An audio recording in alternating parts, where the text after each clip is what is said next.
Welcome to Buddha at the Gas Pump. My name is Rick Archer and my guest tonight is Stephen Wynn.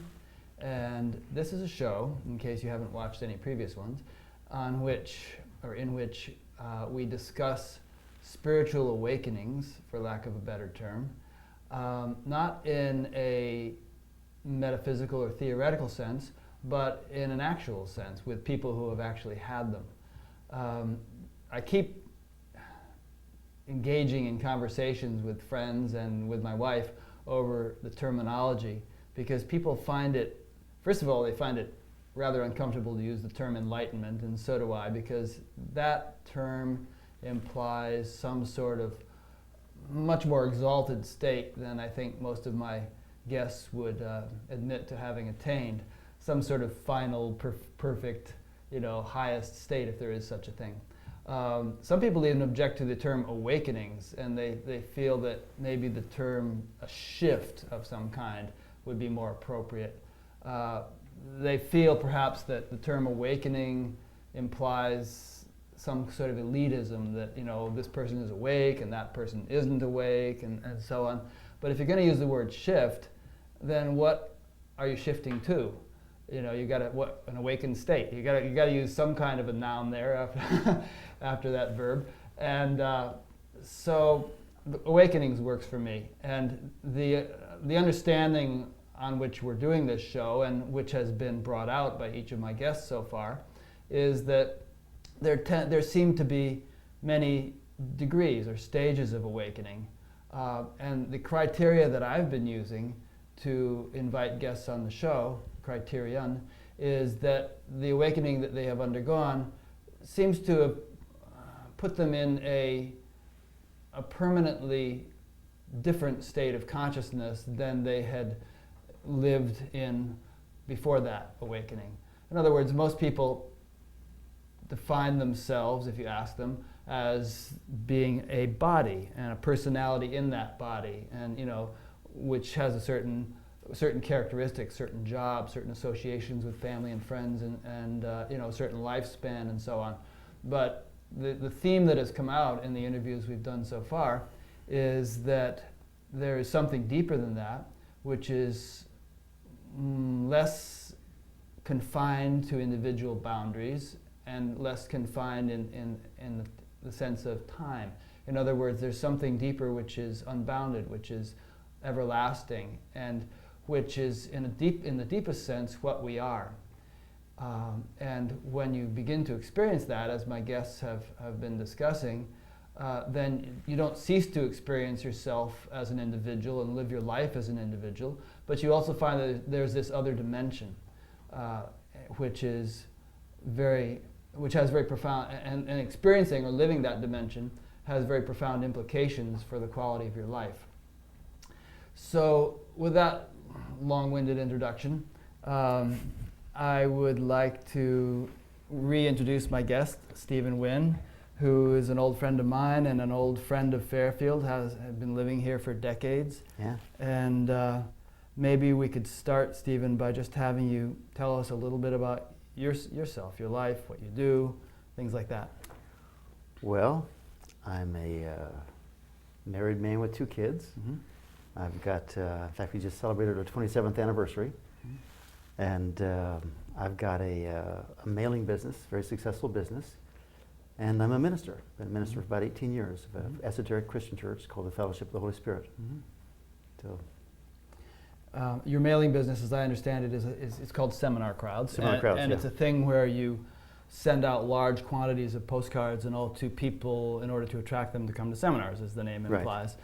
And you do that for various people who are giving these seminars who want crowds, right? Yeah, and we don't actually do the seminars, we just do the mailings. You just do the mailings, you promote the seminars. Yeah, so we mail out 2 to 3 million pieces a month typically. Wow, post office must love you. They do, and we're a challenge for them because it's a lot for a small post office. Yeah. One thing I've always admired about you, Stephen, is that you have this sort of, you've always, to my perception, you've always had this kind of even-tempered, cheerful countenance, despite pretty, roller coaster-like ups and downs in your business life. I mean, at one point you were founder or co-executive of a company here that employed 500 people, Yeah. and that ran into some trouble through no fault of yours, I'm sure, and pretty much folded. And next thing I knew, you were selling pizzas, and you were doing that with the same cheeriness and enthusiasm with which you were running the big business. And now you're on That's because it was good pizza. Yeah, it was very good pizza. and now you're on to, again, a fairly sizable business, and you seem to have, you might tell me I'm wrong, but you seem to have maintained a fairly even keel through all these ups and downs. Yeah, it got to sort of segue into that experience that's why you invited me here. It got much more even about 10 years ago. This is specifically December 18th. There you go. 2000. Yeah. Okay, and right about 4:30 in the afternoon. Okay. So I'll first give a little bit of the background of what happened. And I'm glad you're saying this, because I always ask my guests, if you could put it on a calendar at a time of day, could you do that? And some of them say yes, although they may have forgotten the date, and others say, no, it just sort of crept up on me. No, so let's hear your story. Mine was very specific, and the phrase that Maharishi used once, called a gradual click, was just like that. Kind of it slid in and boom, and there it was. But let me give a background. Yeah, please. Okay, so I'm a big fan of the great epic, the Ramayana, and there's a story in the Ramayana where the demons have invaded heaven and done the unthinkable. They've captured Indra and brought him down and captive. And he was the Lord of Heaven. He was the king of heaven, and it's just so totally, creation was in shambles because of this. So the gods that had escaped go to Lord Brahma and say, Dharma has been falling apart. We need your help. We can't solve this problem. What can you do for us? So Brahma says, don't worry, I'll solve the problem. And he, poof, appears before Meghnad, who was the son of the 10-headed demon king, Ravana. And so the son, Meghnad, is actually the one who is later called Indrajit, the conqueror of Indra, is the one who has conquered Indra and has him captive. And what ensues there is this charming negotiation. Because the demons worship the gods also. And they honor Lord Shiva, and Brahma. Lord Brahma appears, and Indrajit bows down to him and says, what can I do for you? And basically they negotiate what kind of a boon, what kind of a gift they're going to give to Indrajit if he lets Indra go free. And so they negotiated, if he does his puja every day, he can never be defeated in battle. All right, so, and once they've concluded these very friendly negotiations, Indrajit says, let me go free Indra. And Lord Brahma says, don't worry, I've already freed him. He says, Indrajit says, how could you have done that? And Lord Brahma says, I simply put the thought into his mind that he was free, and he becomes free. Okay? Now, I'm taking this class. This is a sort of an advanced abundance course called What Do You Want to Do When You Grow Up? It's a telephone course. And the instructor, a guy named Larry Crane, is telling us on the phone, says, if you ever feel like you're not free, that's his term, sort of, for layman, because to avoid the baggage that you were mentioning. If you ever feel like you're not free, just ask yourself, could I let go of the thought that I'm not free? I thought, that's very interesting. So anyway, I'm literally driving up in Iowa City. This is an easy day to remember because it's my anniversary year. Okay, so that was our 17th anniversary, whatever it was. And the sun was almost going down. That's why I can put such a specific time to it. But I'm driving along and I'm sort of moaning about how I'm not enlightened. Okay? Right. Think, this, 25 years of meditating, I'm not enlightened yet. What is this? And I catch myself and go, wait, could I just let go of the thought that I'm not free, that I'm not enlightened? And suddenly, it's like this cone of silence. Remember Get Smart in the 60s? Yeah. They used to have this cone of silence come down whenever they wanted to avoid the bugs listening to the conversation. It's really a funny spoof on it. But it was just like this cone of silence came over me. And suddenly and shockingly different experience. And you're driving the car. I'm driving the car. Yeah. Okay? I've become oblivious to driving the car. And I have no idea how long this experience takes. Okay? Because I'm on Interstate 80 and I'm just driving. Yeah. So, boom, this great silence comes in, and the silence has never left me ever since. But I'll describe, there's a bunch of parts of this experience that are very interesting. So the first thing is I'm in this deep, deep silence, and no thoughts whatsoever, nothing's going on, and way above me, way far away, like this voice of God. It's really my own voice, but out come 3 questions and 3 answers. And just kind of like, wow, it sounds like Charlton Heston, but it's my own voice. But it's so far away, and it's like I was so unattached, so unconnected.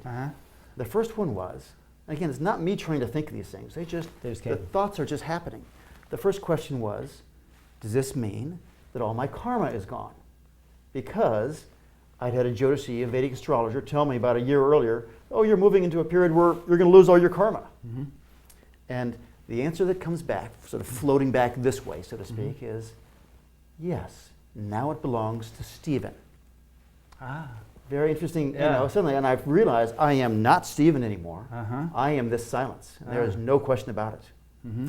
So the second question, I go, Second question comes by, again, this floating Charlton Heston type voice. It's my voice.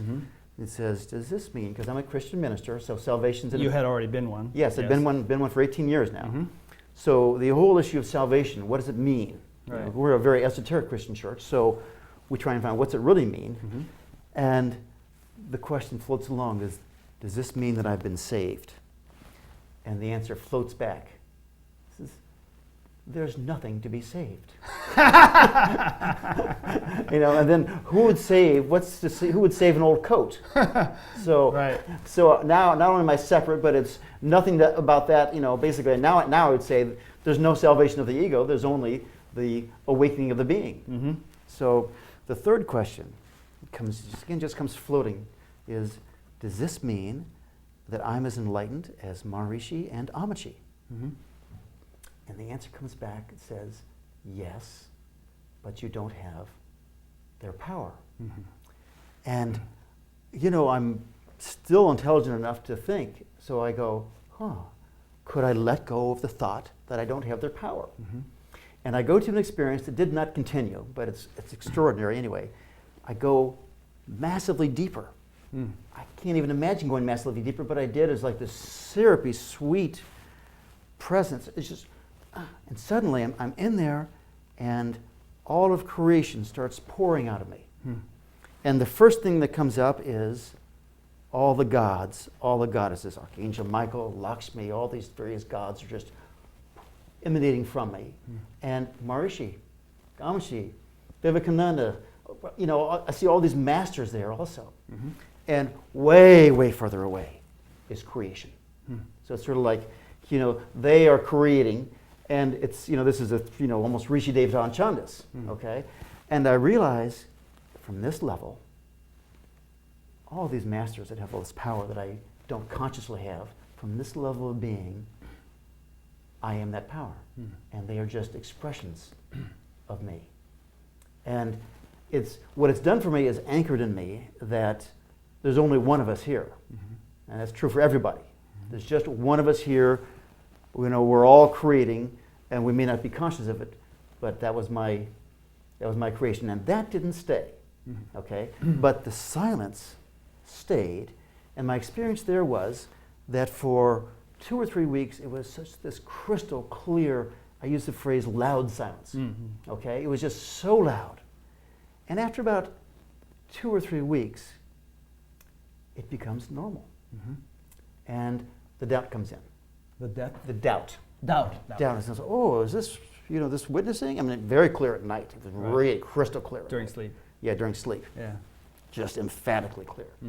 And I go, oh, is this, and I'm sort of wondering, is this, because you hear about people having an experience of witnessing 24/7, and then it goes. I go, oh, what is this? But my nature seems to be that I get very clear experiences. And what started happening is every time I'd have a doubt, I'd almost revert back to this perfectly clear experience of this witnessing. So one example of this would be that my wife and I were in the habit of going to bed at the same time, and it's just easier to fall asleep when we both go to bed. Once we both get in bed, it's just a cultured pattern. So at one night, I'm lying in bed waiting for my wife to finish, taking her makeup off, this sort of a thing, and sort of thinking, staying wide awake, thinking, every so often thought flows to my mind, when's she going to come to bed? But pretty much wide awake. And eventually she comes in there, gets in bed, And I say to her out loud, "Oh, thank goodness you're here. Now I can fall asleep." And she says to me, "What are you talking about? You've been snoring for the past hour." Yeah. And I go, "Oh,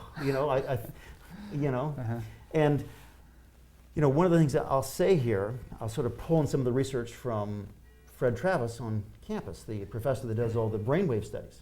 Let me just Go interject. ahead. When he refers to campus, he's referring to Marshy University of Management, which is a university here in Fairfield, Iowa, where everybody, all the students and faculty and everybody practices transcendental meditation regularly. And Dr. Fred Travis has been doing brainwave research for decades, trying to correlate brain functioning as it can be measured with higher states of consciousness. So go ahead. So I go to one of his lectures, Mm-hmm. very, very interesting, and he really does have it well mapped out. Mm-hmm. What are the physiological brainwave correlates of witnessing? And he's telling the story about this woman who had. Let me just interject one more thing. Witnessing. I just want to define terms because all kinds of people watch these things. Okay. And why don't you describe witnessing? So Or define it. So witnessing is the experience of pure consciousness. It's while waking, sleeping, and dreaming is going on. Right. It's almost as though, in fact, it is as though we have a dual functioning of the nervous system, and one nervous system is experiencing pure consciousness all the time, and the other is experiencing waking, sleeping, and dreaming the whole time. Right. And so they go together, and I'll talk in a minute about the effect of that. Mm-hmm. Okay. And I think maybe the reason the word witnessing is chosen for this experience is that there's a sense that, in the midst of all this activity, there's pure silence, and I am that silence. And there's also there can also be a sense that silence imbues or infuses or permeates the surroundings, so that there's almost this flavor of nothing's happening. Even though things are obviously happening, at the same time, nothing's happening. Yes. Because it's all silence. And so when it can sometimes take on the characteristic of feeling oneself to be far removed or detached from creation, as you experienced in the car when you first had that. Mm-hmm. Other times it's more integrated, I would say, and you don't feel any sort of gulf or dichotomy or anything. But still, if you tend to look, there are these paradoxical elements that coexist quite nicely together, of silence and dynamism or activity. So proceed. And it's distinctly different from simply keeping your mouth shut and intellectually watching what's going around. Yeah, it's not an exercise. It's not an exercise of the mind. Right. Okay, it's pure consciousness, that silent state living there all the time. Right.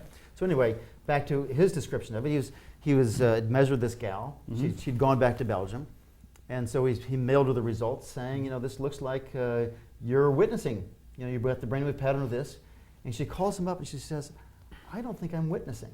Mm-hmm. And he starts talking to her, asking these questions, looking at her life. How much quietness there is in her life, how much supportive nature she has. Do things just happen for her?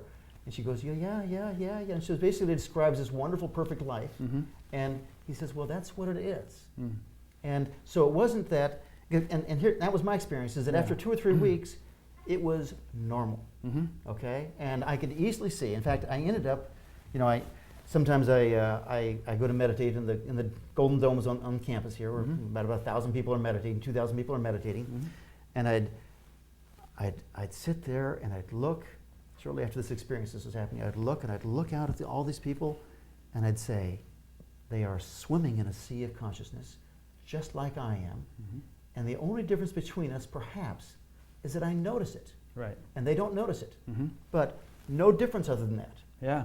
That's actually one of the reasons I wanted to do this show, is that it's been my experience that, in a town where a couple of thousand people have been meditating for decades, there are a lot of people who are really living what you're talking about. But, just as in your case, perhaps, just before you had that thought in the car as you were driving, where would I be without this thought? There's some slight angle of attention or doubt or holding on to some concept of what it's supposed to be as opposed to what I'm actually already living. Kind of looking through the glasses that are sitting on top of your head kind of thing. Yes. And so, I'm finding that this show is, hopefully will be very helpful in enabling people to see that common characters that we see around town every day, Buddhas at the gas pump, are experiencing something that many more of us are actually experiencing, you know? So let me give you an analogy Yeah. I love to use. So we've all seen these illustrations. You look at them one way and they're face of two silhouettes looking at each other. Right. You look at another way, it's a lampstand. Right. Okay, or Mhm. whatever. Vase or whatever. A vase, Right. right. And this is what it's like. Good one. Just this, you know, you look at it one way, it's this way. You look at it one way, it's this way. You look at life one way, and there's a silence. You look at life another way, there's all this activity. And it's just a shift of perception. Yeah. And like I say, everyone's got it. And it's on one sense it's amazing, and in another sense it is absolutely nothing. So, what I did notice, and I told you is that the first thing I noticed was I still had feelings. Yeah. Okay. Well, well, you know, I mean, my opinion is most people want enlightenment or whatever you want to call it to escape from their feelings. Right. Okay. And I would notice that, oh, well, these feelings still come up. They didn't hook me like they used to. Okay. But they're still there, sort of going on and almost marveling that, wow, how could that still be there? But they don't last very long. So, it's just like I was expecting, oh, total bliss, total peace, and nothing but that. But instead, it's the backdrop is bliss. And out here, there's still activity going on, up and down and up and down and up and down. And it doesn't matter. Right. You know, You're expecting that if you hit your thumb with a hammer, you're going to say, "Oh, that feels nice." Right. You're probably going to say, yeah. And so, you know, this is why I look at the people here who have been meditating for 30, 40 years, and I go, the only difference is I notice something that they don't notice. Yeah. And other than that, and many of them do notice it. I mean, yeah, many of them do. Can you tell just walking around town who notices or who doesn't, or would you have to talk to them and sort of get into a conversation? I mean, By looking at them, I certainly couldn't. no. I mean, you know, and the people I've spoken to, well, it's like this woman from Belgium. Right. You know, she didn't think she was, but Yeah. when the description there, and in particular, you know, the witnessing of sleep. I was very fortunate. Those first 2 or 3 weeks is so crystal clear. Right. But after a while, you don't care if you're witnessing or Right. not. It's In just fact, you just as soon sleep.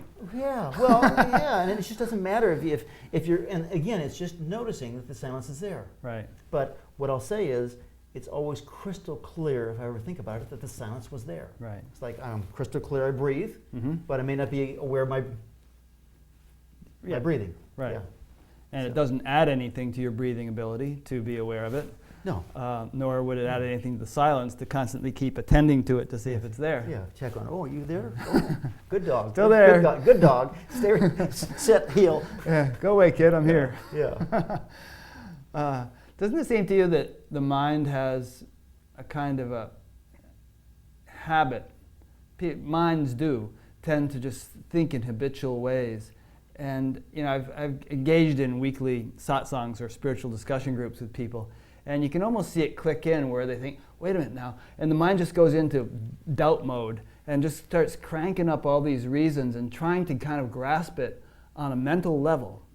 But it's not something that the mind contains. It's something that maybe contains the mind and everything else, and they're trying to kind of put the cart before the horse or something. Yeah. The mind's very tricky. The mind, the whole mind ego, very, very slippery, and very much, in my opinion, their job is to maintain themselves as separate from awareness, separate from beingness. You know, The job of the mind and the ego. job of the mind. You know, Right. it's sort of like we've said, we want the mind and ego to run our lives, so we put them in charge of it, and they don't want to give it up. Right. You know, and once you get really clear that the mind and ego are just doing an okay job, and really we've done them a disservice to give them that responsibility. Yeah. Okay, because how much more profound is living life on the level of the heart, on the level of the intellect, where it just On level flows. of being. Level of being. Yeah. Oh, I meant me in the middle level. Where? Yeah. Right. So, yeah, not on the level of the intellect. No. Yeah. Yeah.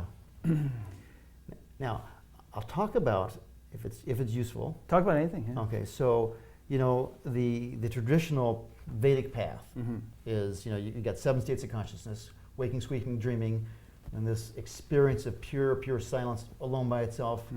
Then this silence, this experience of witnessing, the silence with activity. And the traditional sixth path is what I call as a preacher the Nathaniel state. Why do you call it that? Jesus promises Nathaniel, one of his 12 disciples, that he'll, basically show him the glories of heaven and all the heavens. Because Nathaniel was so impressed that Jesus could see who he was and what his nature was from, when they're standing 100 yards away in a fig tree. And Jesus says, "You're impressed with that? I'll show you this." That's interesting. I was on a boat ride with Marshy one time, and about 50 yards away, there were some people standing on the shore, and there were two guys actually standing together on the shore, and Marshy said, "The guy on the left has much more spiritual silence." You could sort of see that from from the boat. Yeah. So anyway, this sixth stage is sometimes called glorified cosmic consciousness or God consciousness, where you're more or less perceiving the celestial finest value of life along with the gross value of life.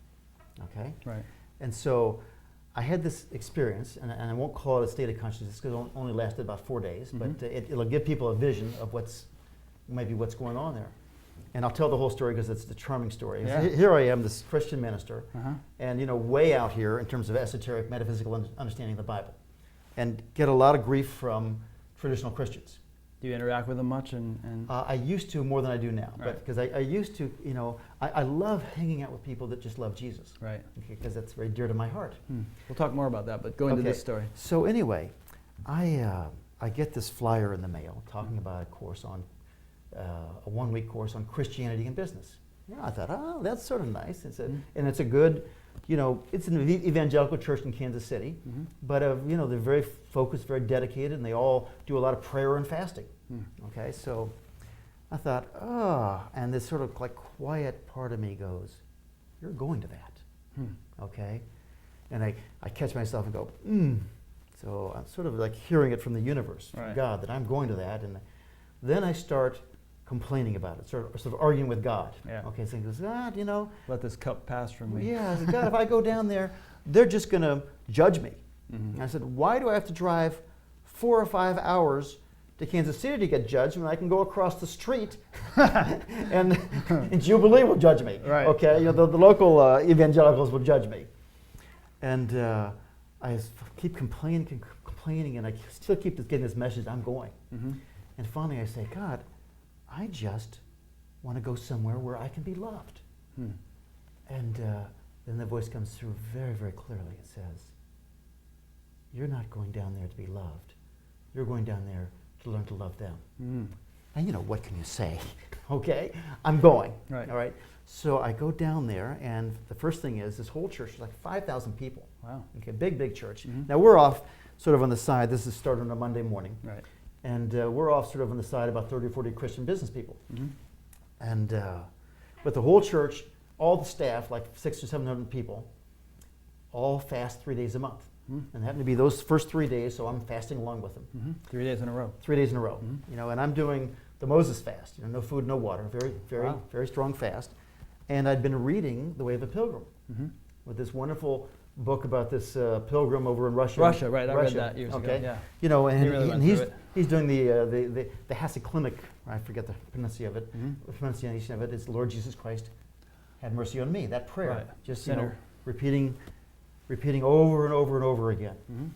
And he ends the book with this glorious description of this celestial experience he has. Wherever he looks, he's seeing the presence of God.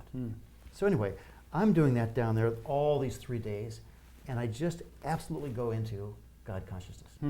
Everywhere I look, there is this shimmering, beautiful glow. And I look at the wall, and it's a wall, and it's this shimmering presence of God. And I look over the floor, and it's that. I look at this person, and my heart is unbelievably expanded. And that goes on for 3 days, and then the 4th day goes on. I'm thinking, I hope I don't lose this because the fast is over, and I start drinking juice, going just fine until Thursday night, the 4th night, where they're starting a big conference for the whole church, and we're invited to the evening ceremonies, the opening ceremonies. And so the main theologian, they have this school of theology there where they train ministers, he starts giving this talk, and this is shortly after Katrina. And he says, those nurses that stayed behind Katrina when the power was out in the preemie ward and saved the lives of all those premature babies by their great sacrifice. He says, they're all going to hell if they haven't accepted Jesus Christ. And this outrage rises up in me. Yeah. Okay, and I start thinking of all the scriptures where it's not that true, that's not true, that's not true, that's not true. Right. And then he says, and I have a lot of good Mormon friends. Yeah. And he says, that good Mormon neighbor of yours who's a scoutmaster and he works for Habitat for Humanity, he's going to hell. And I'm going, ooh. And I'm just furious. Uh-huh. And I'm just seething and I'm just like shouting him internally. And after about 10 or 15 minutes, I realize this incredible, glorious, celestial perception is gone. Uh-huh. Gone. And I go, oh no, Lord. And I was like, Yeah. I feel like this treasured baby was gone. Uh-huh. And I go, oh, what am I going to do? And that night I go home to my hotel room and I say, God, you have to show me what this is about because I sure want to know. So I wake up the next morning, and normally because of the witnessing, and I was witnessing all during this time, the witnessing I wake up very sweetly, Right. very silently. This morning I wake up with this shout in my head that says, what about him? What about The him? minister? Yes. Yeah. And I realize that just as I lost the connection to this divine when I was judging him, Mm-hmm. as long as he's living judgment, Mm. okay, he can't possibly be experiencing it either. Right. And so suddenly my heart just went wide open, Huh. filled full of compassion, not just for him, but for all Christians, who don't quite understand it yet. Yeah. And so that's how I learned to love them, Ah. just like God told me I was That's going to be nice. doing. Yeah. That whole attitude of, everybody's going to hell unless they believe what we believe, strikes me as being a sort of a way of just puffing yourself up, trying to make yourself, like we've got the secret handshake in our club and nobody else can come in, It's like we're better than everybody. It's kind of like an ego boost kind of a thing. It strikes me as being, I don't know.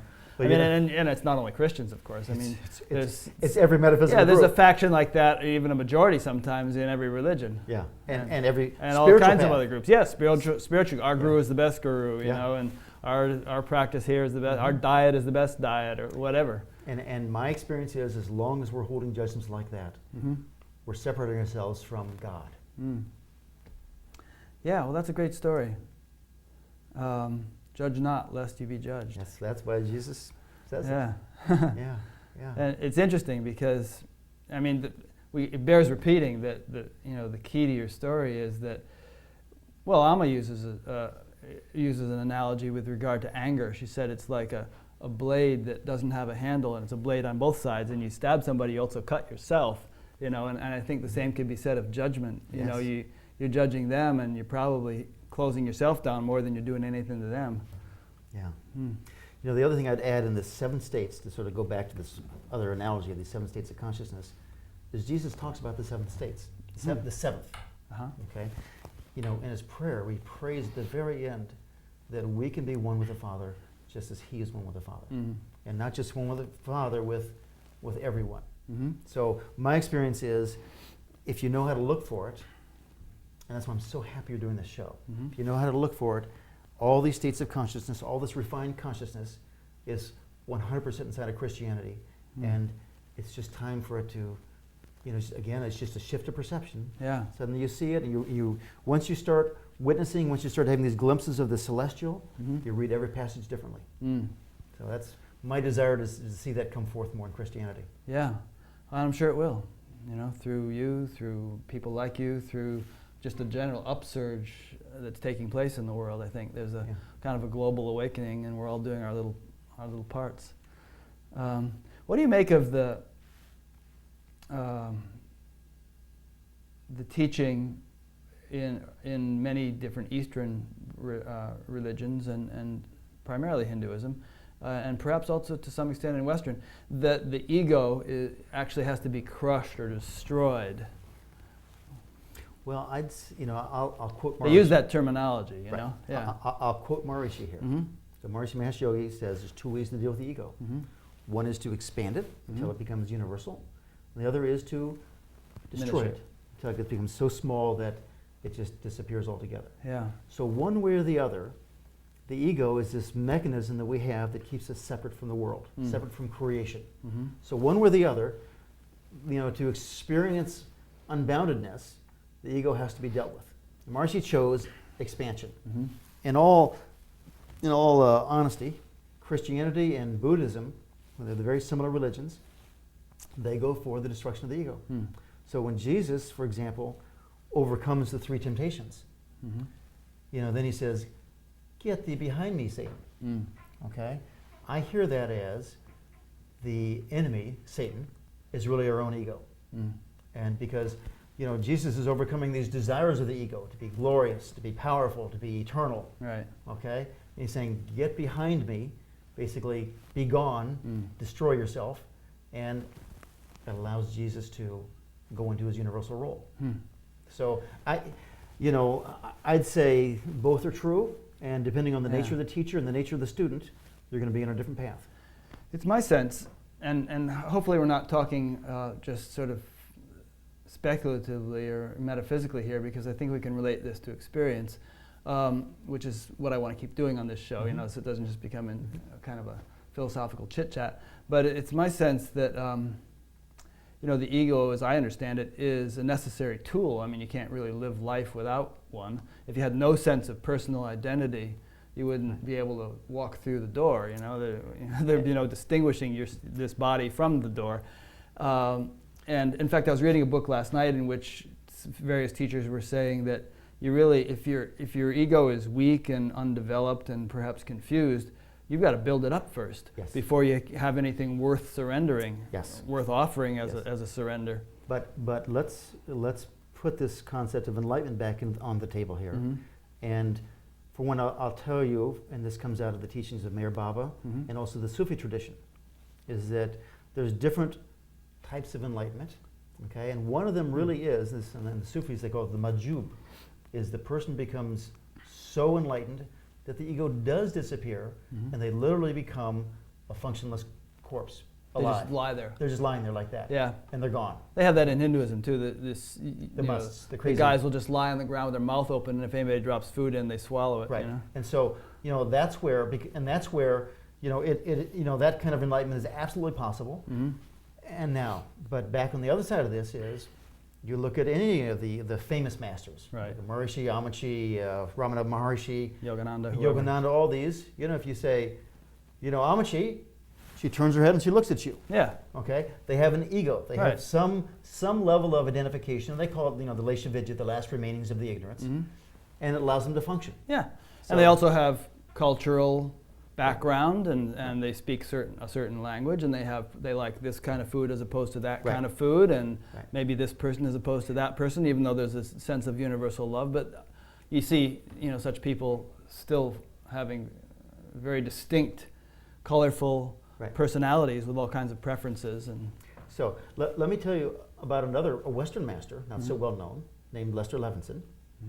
And the reason I brought him up, and the reason I say I was so surprised that I still had emotions when I started witnessing, is, he went through this process of releasing. He was sent home to die. He had a heart failure back in '52.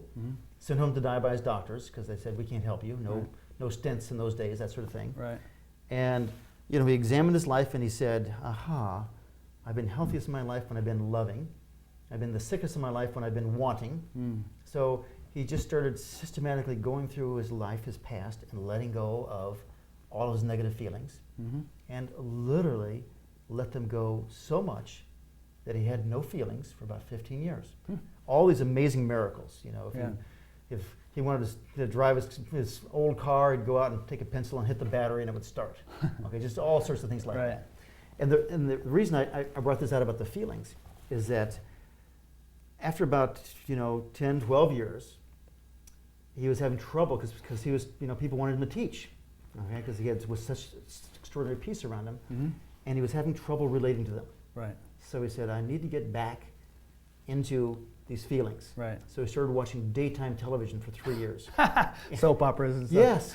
Yes. And after about 3 years, he noticed a tear coming down his eye. He goes, now I can go out and really teach effectively. Interesting. Yes. Yeah. And so, the degree of, given all that time, if you would have said Lester to him, he would have turned his head and said yes. Okay, so he still had a little bit there. But the degree of how much of the ego remains is, let's call it negotiable. Okay? So. Did you ever read the book Collision with the Infinite by Suzanne Siegel? I did. Interesting book. I did. This woman had been a long-time meditator, meditation teacher, transcendental meditation. And then at some point she'd kind of drifted away and she'd stopped meditating. She got married and she was to a French doctor, and she got pregnant, and she was living in Paris. And one day she came from swimming at the pool, and she was just getting on the bus, and all of a sudden, boom, she just lost all sense of personal identity. Mm-hmm. And she just had this sort of unbounded impersonal awareness, and she couldn't find a sense of personal identity, and she panicked. And she kind of started looking back, like, where is it? Where am I? What's going on? And the more she looked, the more she panicked. And this basically went on for 10 years of this looking back, trying to find a sense of personal identity. Meanwhile, she was raising a daughter, getting a PhD, doing all this normal stuff, but without a sense of personal identity. She couldn't locate it. Mm-hmm. And finally, she went through all these psychologists. She thought she was crazy. Who thought she was disassociated. Yeah. And finally, she went to a spiritual teacher named Jean Klein, a French teacher, and he just said, stop looking back. And somehow that snapped her out of it, and she kind of relaxed and shifted and realized that, this is a spiritual state that I've attained. Mm-hmm. And kind of when she relaxed into it and stopped fighting it, mm-hmm. then it really started to blossom, and mm-hmm. Cool story. It's a great book, yeah. Yeah. Let's bring this back to you a little bit. You became, well, first of all, I think you started meditation before you became a minister, right? Yeah, I started meditating in 1973, and 1992, what happened was that I'd been on a tour following Amici around. 72? 92. 92. I'd been on a tour following Amici around the country. Uh-huh. I came back to the Unity Church that we'd started 3 years earlier. Mm-hmm. And the Unity minister stands up and she says, the Holy Spirit says, I'm supposed to leave. And she points to me and says, and you're the next minister. And okay. You knew her pretty well. She knew me, and I knew her, and I go, oh, and I'd offered to teach a prosperity class. Right. Okay, because I've had a lot of prosperity, some ups and downs, and I was actually the joke with that is I was broke at the time, mm-hmm. and I wanted to teach a prosperity class just to put my attention on prosperity because it always brings prosperity. That's right. My experience. Yeah. And she said, just teach what you're going to teach in the prosperity class as your Sunday morning sermons. And so that just sort of kept going and kept going and kept going, and for about 12 years it was a Unity church, mm-hmm. but because I wasn't ordained in Unity, eventually it caused a little schism with the main organization. I totally understand that, and so we created this independent and, like I say, very esoteric Christian church. Mm-hmm. And were you kind of an avid Christian before you learned Transcendental Meditation? How old were you when you learned TM? I was 20 when I learned TM. Okay. What had happened to me is that when I was 11, mm-hmm. I was an Army brat, meaning I was living on, my dad was an Army officer. Traveling around. Traveling to different Army bases. And I'd go to Sunday school. Mm-hmm. And at one Sunday school class, this is down in San Antonio, Texas, the PFC, the private leading the class, who's a very, very strong Christian, said, well, I'm shipping out next week. This is my last class, and had us all sit in a circle in our chairs and said, now put your heads down, and when you're ready, I want you to raise your hand if you're going to accept Christ as your Savior. So we were sitting there, it seemed like forever we were sitting there, and I finally said, boy, if I don't raise my hand, we'll be here forever. And so I raised my hand, and then I peeked at everybody else. Mm-hmm. No one else had raised their hand. Mm-hmm. And it was so funny because I realized, I said, even though I sort of did this under strange circumstances, something had happened.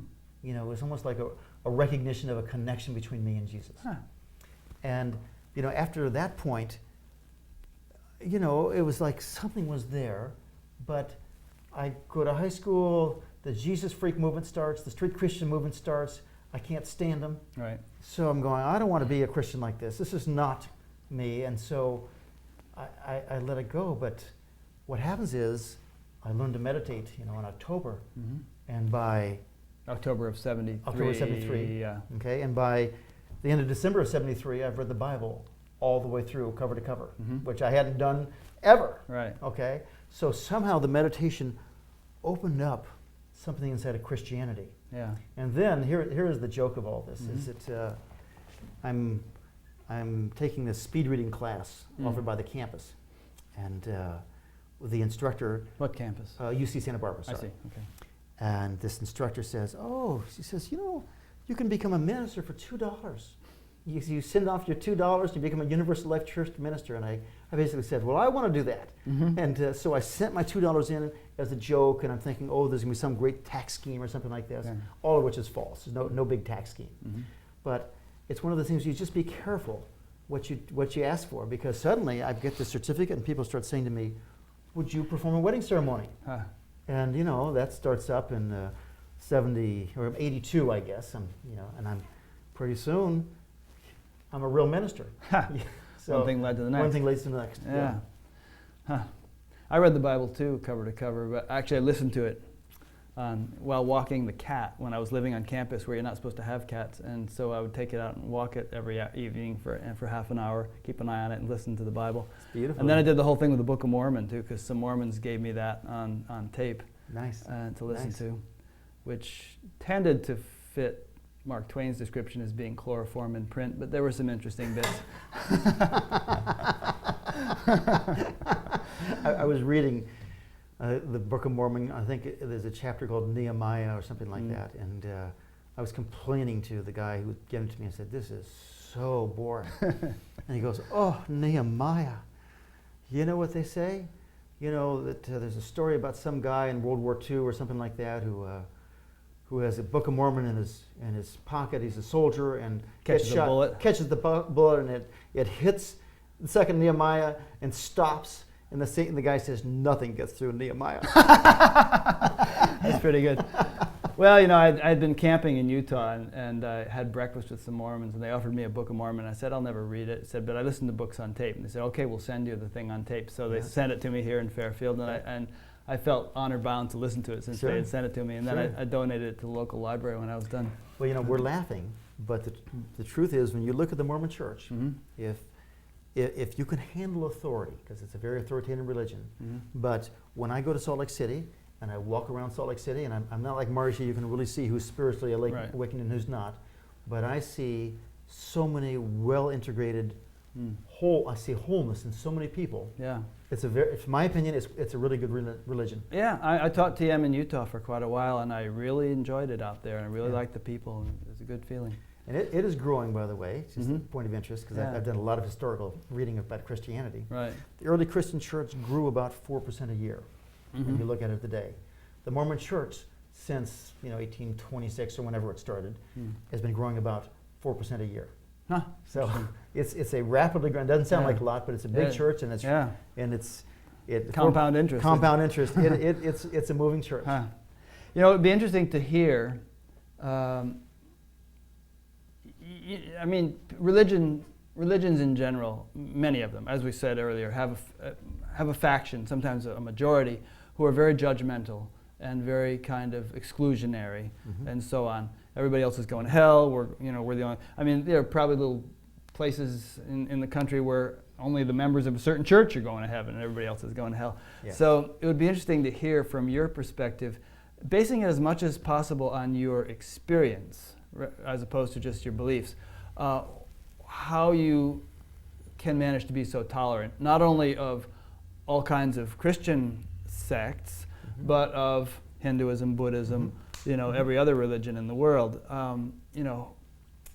Because Jesus said, "No man goeth. I am the way, the truth, and the life. No man goeth unto the Father but by me."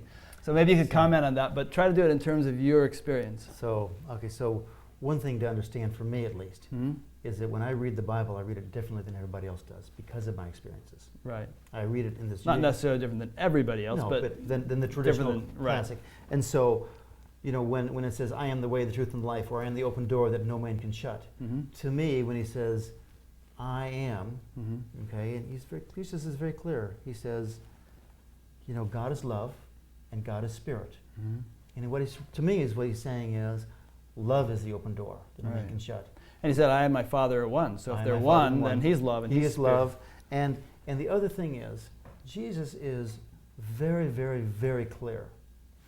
He's asked, what are the two main commandments? And he says, love God and love your neighbor It's very close. As yourself. As yourself. Love your neighbor as yourself, and that's very close to loving God. Mm-hmm. So you do those two things, you are honoring the teachings, the essential teachings of Jesus. Mm-hmm.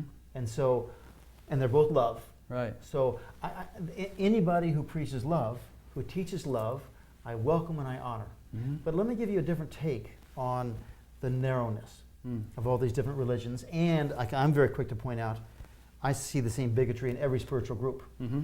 Okay? Yeah, New Age spiritual groups, Right. Eastern spiritual groups. Yes. Right. And the way I see it is that it's the duty of the spiritual leader of any group, any church, to make it easy for the followers to stay on the path. Mm. And so there's a certain amount of catering to the ego to do that. Mm. Okay? So, the teachers that are the most effective are the ones that convince their students that they've got the best path, and they Right. stay on it for 20 years rather than going here to here to here to here. Yeah, I mean, the teacher's not going to say, well, this is like a third-rate path. You'd really be much better off there, but come on, stay with me anyway. Right. and because the danger is not that they'll go to another path. The danger is they'll do nothing.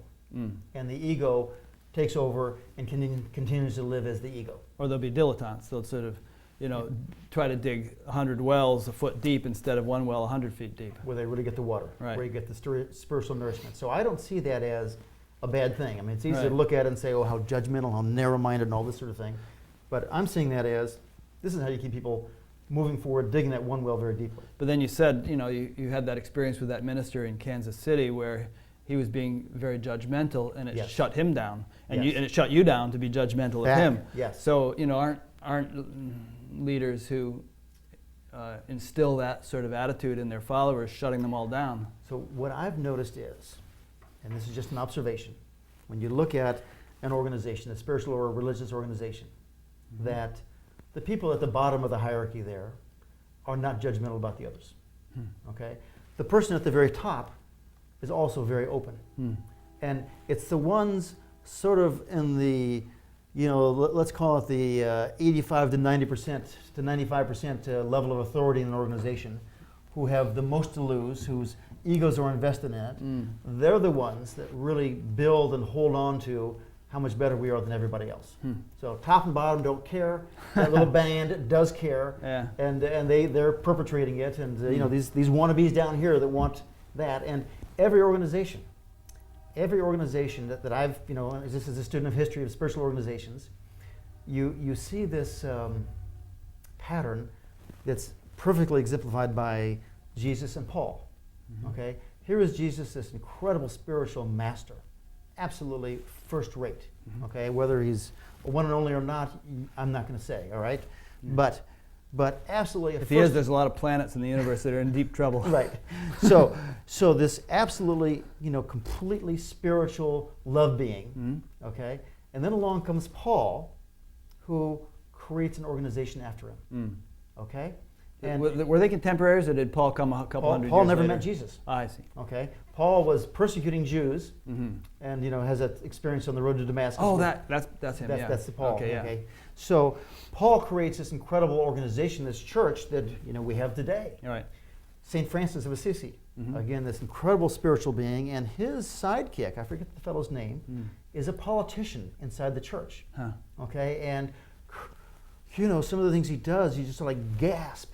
But what he does is he creates, the Franciscans, who are this incredible, powerful force throughout history of feeding the poor, helping the sick, helping the lame, all that sort of thing. Right. So it's almost as though you start out with a spiritual impetus, this spiritual power, and then someone comes along and says, now let's Institutionalize it. institutionalize it and put it into the world where it's going to last, so this just doesn't disappear.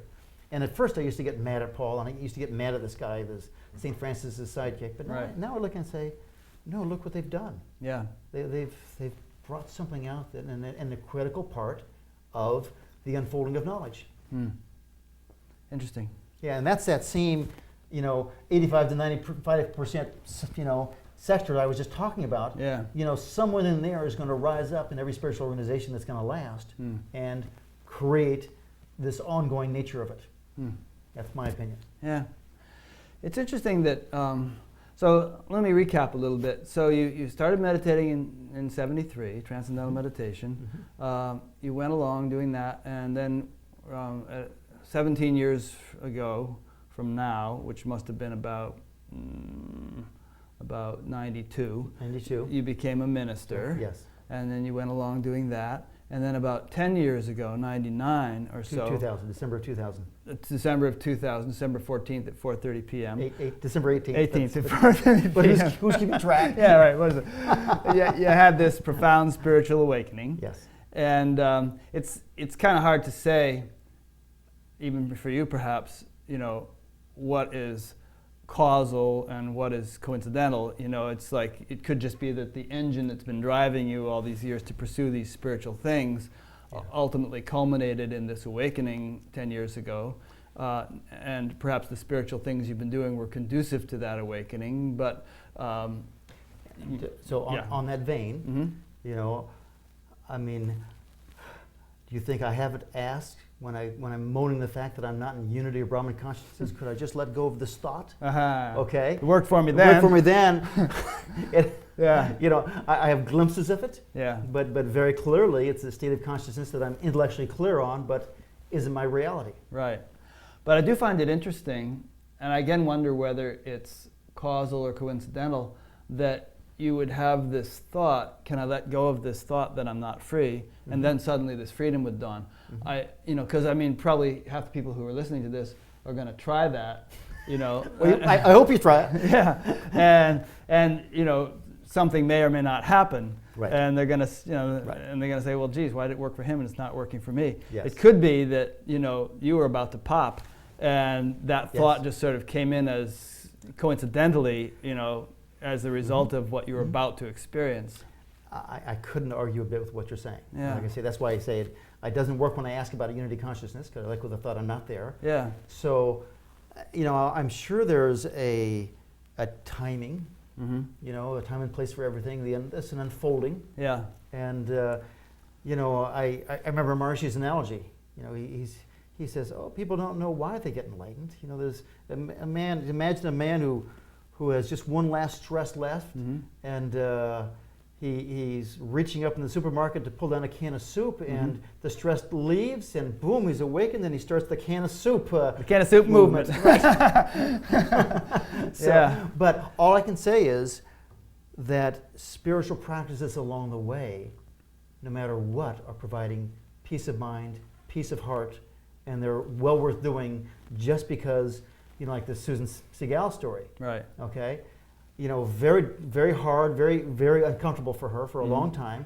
And my sense is you do the spiritual work because when it happens, you're then ready for it rather than having a rough landing, so to speak. Yeah, not only that, but if, as I read that book, Collision with the Infinite by Suzanne Segal, if she had kind of put two and two together, if she had sort of recognized in all the lectures and things she had studied around meditation, that's actually those were actually referring to what she was now experiencing. If she'd been able to connect that, she would have just been able to relax into it right away.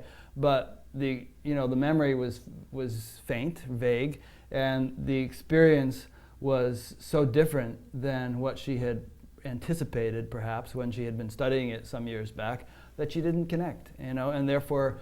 And in fact, Maharishi says, I just looked this up the other day in the Gita, his commentary in the Gita, that this experience of freedom or awakening can actually be a cause of confusion and fear if it's not associated or supplemented by a proper understanding. Now, the other thing Maharishi says that's really interesting is... Hold that thought. We're going to take a little break. Welcome back to Buddha at the Gas Pump. We took a little break to change discs. My name is Rick Archer. And my guest tonight, or today, whenever you're watching this, is Stephen Wynn. We've been having a very lively discussion, which, however you're watching this, you'll probably be able to scroll back and see what we've been talking about. But just before the break, we were talking about the whether... We were talking about the enlightenment experience. Right. And, how Susan Segal couldn't quite...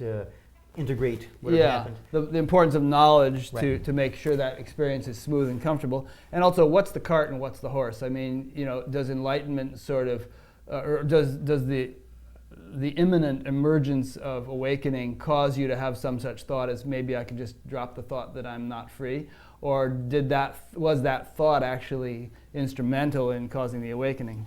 So anyway, one of the story I was starting to tell was that Maharishi describes this process of enlightenment. He does it a number of different times, different things, but one of the stories he says, I heard this in my Science of Creative Intelligence class back in 1976, where, you know, what happens is the disciple becomes enlightened, and goes to the master and says, "What, you know, I'm experiencing this." And the master says, "Yes, that's it. Right. That's enlightenment." Yeah. And the disciple goes, "No, it's got to be more than this. Right. It's not enough." And the master goes, "No, that's it. Uh-huh. You know, and so it's almost as though it's, you know, because we're all expecting this light bulb flash marching band experience, Right. and it's not quite that. I Yeah. mean, I was lucky to have a very crystal clear experience of it, but, you know, like the Belgian woman, Yeah. and like and Susan Segal had Right. a Hers was sudden but hers was uncomfortable. sudden. Right. And Maharishi actually used to use a phrase that it can sneak up like a thief in the night.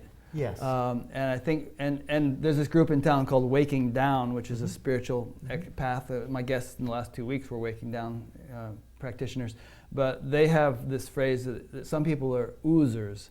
They kind of ooze into enlightenment or into awakening. And I think if you ooze gradually enough, you don't even know that it's happened. And that's like the Belgian woman. Yeah.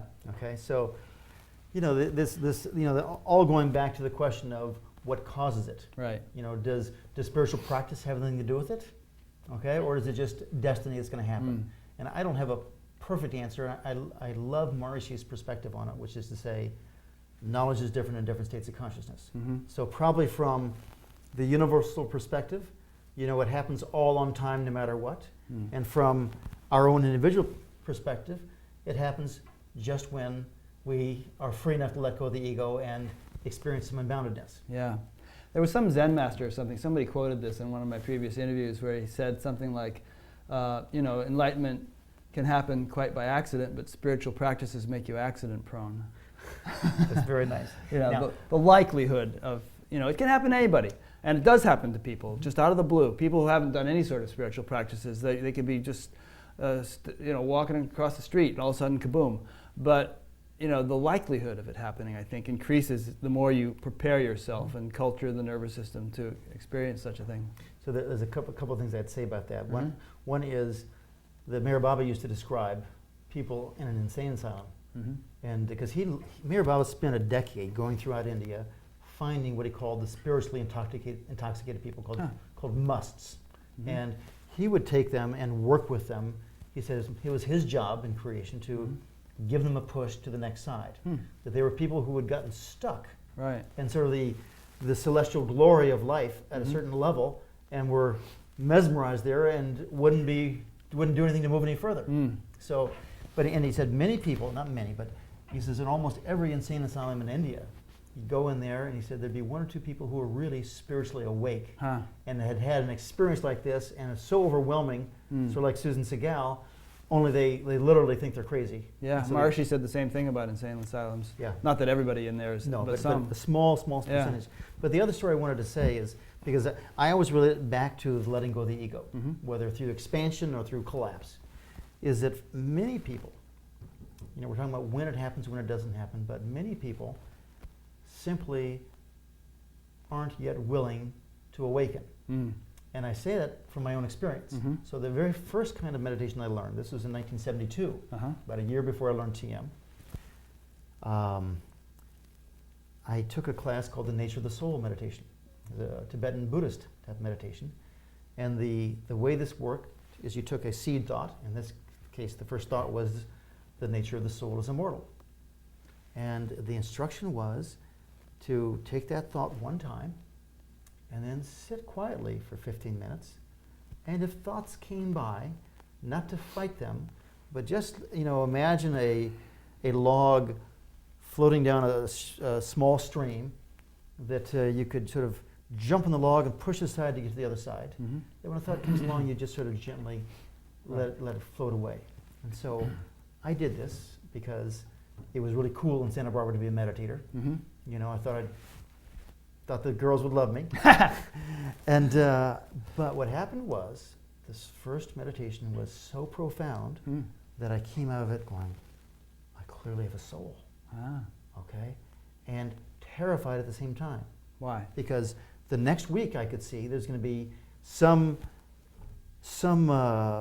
sutra, you know, some statement, opening statement, that's going to be like the nature of God is self, you know, is something that's going to affirm the nature of God. And I thought, if I know that God exists, like I know I have a soul, Ah, I'm going to have to drop everything in my life. interesting. So at that point you were an agnostic, or? I was an agnostic, and I was terrified that if I knew there was a God in the same degree of strength, Hmm. you know, all the material desires of my life, Mhm. you know, the girlfriends and the You're about 19. I at was that 19 point. or so, Yeah. all the adventure, because I've been a river boatman. I was a whitewater river boatman. I had all these rivers I wanted to go rafting down, that sort of Yeah. thing.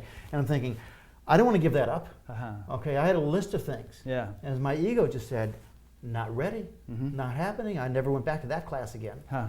You know, and I only started TM because I was Did- on the fencing team in Santa Barbara. Mhm. And I saw the studies that said, you do this kind of meditation, Faster reflexes. you get faster reaction time. Right. And I was actually part of a follow-up study. You know, Yeah. 'cause MIU was in Santa Barbara at the time, Right. which I didn't even know about. Mm. But so they did a study, and it was really true. After meditating, I was much faster. I became a very good fencer. Huh. MIU, which is the Marshy, it was the original name, Marshy International University, of what was now called Marshy University of Management, and which moved from Santa Barbara here to Fairfield, Iowa in about 1973 or so. 74, 75, something like that. Something like that, yeah, early 70s. Anyway, just putting it in context when you throw out an acronym like that. One thing that I find fascinating is that, and this is to some extent true in your case, as you've been describing tonight, but I have some other friends like this too, who seem to, whenever they sort of think about something, like some spiritual insight, they have the experience. And I find that a little frustrating, because for me, my experience is not so responsive to what I think. I get real high doing shows like this, talking about this kind of thing. But, you know, I have this weekly discussion group that I go to every Wednesday night. I'll be going there tonight after this. And a lot of awakened people in the group. And, you know, one in particular, you know, he just sort of, he hardly even meditates. But he has these profound experiences, and just week after week, there's a very significant shift in his experience in a evolutionary way. And it seems always that it's just somehow, he just kind of sees his way into it, or feels his way into it. And maybe it's just a matter of one's own makeup, you know, one's own personality, how one functions, and it's just different for different people. Well, I'll tell you a little bit of background on that. Uh-huh. Just another perspective on it, because it's true. You know, I've been very blessed in the sense of having experiences, although it's always a battle dealing with pride on it. Pride. Pride. Mhm. And Think I'm cool on it. yeah, and how stupid is spiritual pride? Right. Okay. Oh, I'm so spiritual. Right. Give me. It's a continual battle. Huh. But what it's Especially if you start getting up in front of audiences, and Right. people start looking at you like, "Whoa, this guy's got." like you're somebody. Believe me, that's why it's been it's been virtually 10 years, Mm-hmm. 9 years since I've never told the story in any public format whatsoever. No, so this is your first? This is my first time. Oh, cool. Yeah, you know, some of the stories I told the story about the, learning how to love the Christians. I Right, told right. that story, but But the actual awakening. no, yeah. I've never described that because the sort of I don't want to be Yeah. out there like that. Well, you know, I won't keep the thought you were going to pursue, but I just want to say that there are a number of people that I haven't yet convinced to come on this show because they don't want to be idolized, and they don't want to come out of the closet, so to speak, and be regarded as something special or unusual. And, you know, there are a lot of people who are like that in this town. I mean, I could think of just half a dozen off the top of my head that I'm hoping that after they see a number of interviews like this, and that's part of my motivation in doing this show, is to turn it into something much more common, at least in this town, to eliminate the stigma of, and it almost is a stigma, of being awakened, you know, where you're either accused of being on some ego trip or being self-deluded or you know, or whatever, you know, that's many people's knee-jerk reaction. So I can understand why you'd be reticent to. And you know, the reality is Marshy started all this because he said the world needed enlightened people. Yeah. So And so what's so horrible about the fact that we're getting some? yeah. In fact, I was hearing today, someone was telling me, and I've never heard this, so it's just on the level of rumor, but that in the Vedas somewhere it says, 100 people in unity consciousness can transform the world. Mm.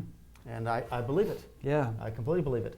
Mm-hmm. But anyway, God, I'm fading on that story. Yeah, let's get it back. Oh, I know why. 'Cause Okay, I good. was saying, why it is, because I used to ask, why am I having these experiences like Right. this? And fighting pride, you're also saying. Yeah. Yeah. So when I was in college, Mm-hmm. I just got so clear that my mission in life was to know everything about everything.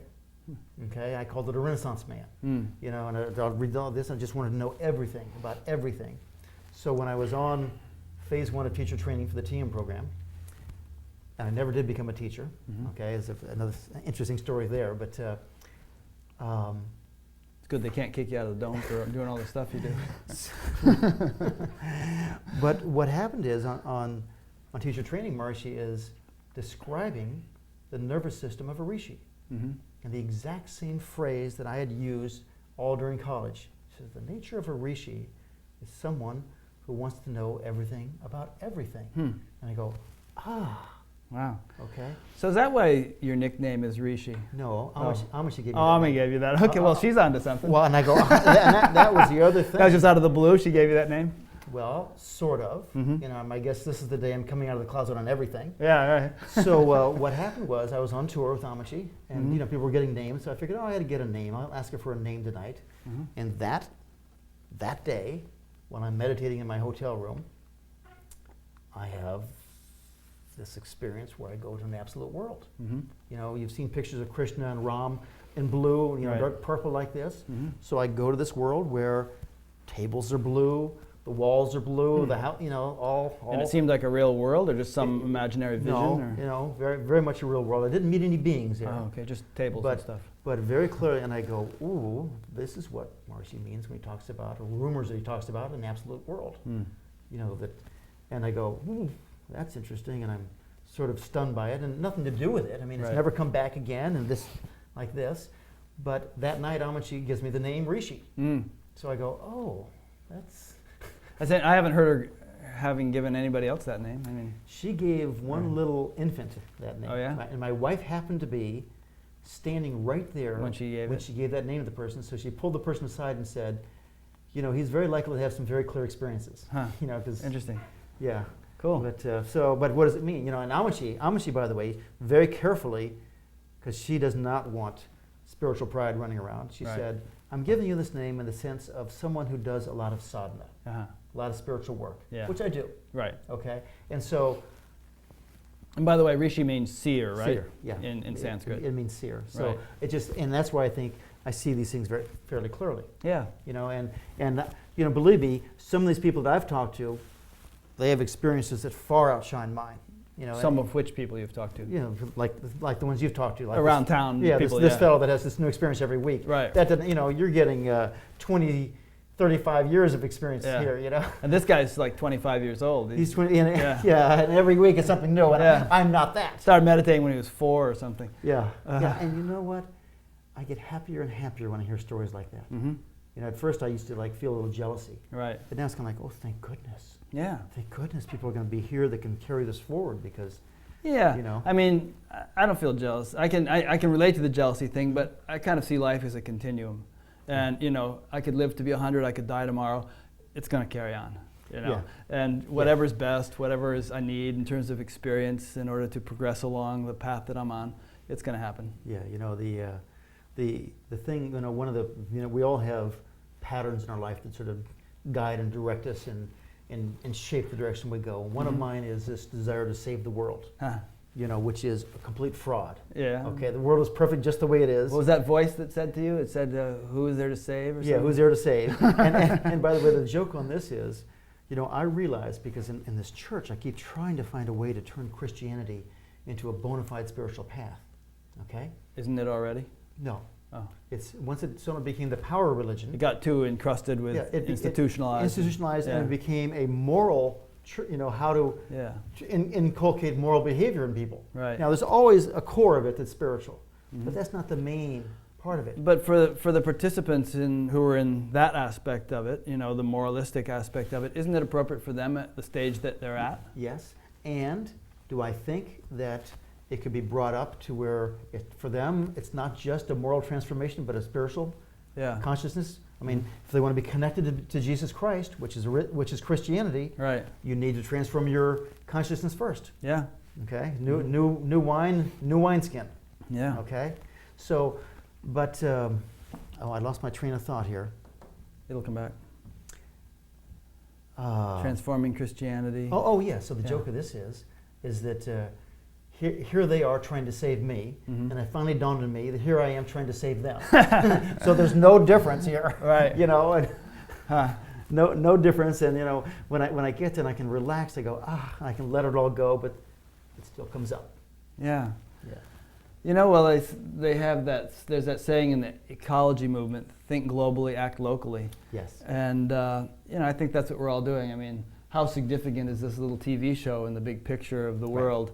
You know, but we're holding up our stick. We're each doing our part, and your little church on the square. You know, you're doing your thing, and collectively, this stuff has ripple effects. And I'll tell you, Rick, do not be surprised if this show has huge impact. Yeah. You know, I can say because we put our sermons on YouTube Mm-hmm. and do no promotion whatsoever. Right. They get around. Well, you know, I went and looked once at how many people watching. Like 900 had watched this one, 700 watched this Yeah. one. I was expecting 5 or 6. You know, That's people cool. who can't get to church because their knees hurt or something like that. Well, listen, Oprah Winfrey's starting her own TV channel, and she's going to need programming. And let me ask this question though: Uh-huh. how much freedom is there in having to perform internationally or nationally? What do you mean? Every week, if you got to put in a show every week. Oh, it's fun. Well, I understand that, because, Yeah. and I do it on the sermon. But you know, when I look at quality of life and freedom, okay, how much freedom there is, I go, Mhm. wow, if I can get to a spot where I don't feel compelled to do anything, Mm-hmm. and it's just a free expression of love, Yeah. that's when I'm the happiest. Mm-hmm. Rather than, oh, I have to do this because I have to save I Christianity. see. It's without any missionary motive. Without any missionary motive. Right. So I need Just- to let go of the Yeah. missionary motive, and every time it comes up, I need to catch it and let it go. Yeah. Well, I admit to having a bit of a missionary motive with this show, and I've always been a bit of a born-again proselytizer for whatever I was into. You know, because I have a feeling that, you know, as we were saying earlier, that there are a lot of people who would benefit around here and around the broader scope from seeing week after week that so-called ordinary people are having extraordinary experiences. Mhm. And but on the other hand, I'm primarily doing it just because I find it extremely uplifting and enlivening and fun Yes. for me. Yes. You know, it's like I sit at Yes. my computer all week earning a living, and this is the highlight of my week, getting out here and doing this. I think it's a great service. Yeah. Well, thank you very much. We can do this, you know, again. I mean, I have a whole list of people, but I'm planning to rotate some of them through, because I think as you go home after this show, you'll think, oh, we could have talked about this, we could have talked about that. Mhm. So take notes, you know, Okay. if thoughts come to you, and we'll do it again maybe in a few months or something. And Sure. Sure. who knows what we'll come out with. It's an ever-evolving experience. So thank you very much, Stephen. And you've been watching Buddha at the Gas Pump. There will be some titles at the end of this show, which will be on the screen long enough for you to write them down, with links to a number of things you can do. There is a internet chat group, a discussion group, where people, some of whom have been guests on this show and others of whom have been watching it, are talking every day about these sorts of topics. There'll be a link to that. There's a YouTube channel where we're posting all of these shows. There will be my name and email address in case you want to ask me any, or send in any questions that I can ask guests. I have an email list that you can subscribe to be notified of future shows, and probably 2 or 3 other things that I'm not thinking of at the moment. But in any case, those will be in the titles, and we hope to see you next week. Thank you very much.